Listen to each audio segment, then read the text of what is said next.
কাল তরমুজ কেটেছিলাম, কিছুটা তরমুজ রয়ে গেছে। আর আজকে ভাবছি একটু তরমুজের সামার ড্রিঙ্ক বানাবো। তো মিক্সিতে কিছু তরমুজ দিয়ে দিয়েছি, মিক্সিটা চালিয়ে নেব।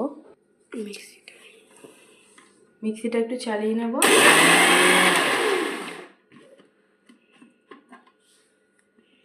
আমাদের রেডি হয়ে গেছে জুস।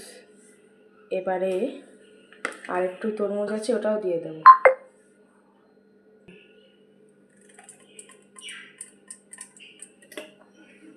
এটা অনেক ঠিক হয়ে গেছে।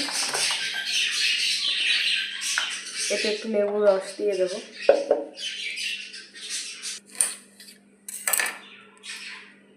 একটু লেবুর রস,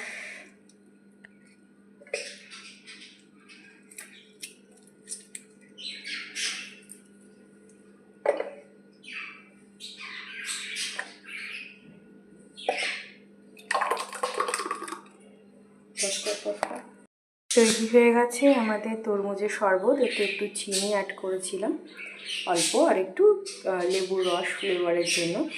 তো অল্প তরমুজ থেকেই বেশ ভালো তরমুজের রস হয়, খুব রিফ্রেশিং ড্রিঙ্ক এবং কোনো সাইড এফেক্ট নেই। চিনি ছাড়াও খাওয়া যায়, যে চাইবে একটু চিনি অ্যাড করতে পারে।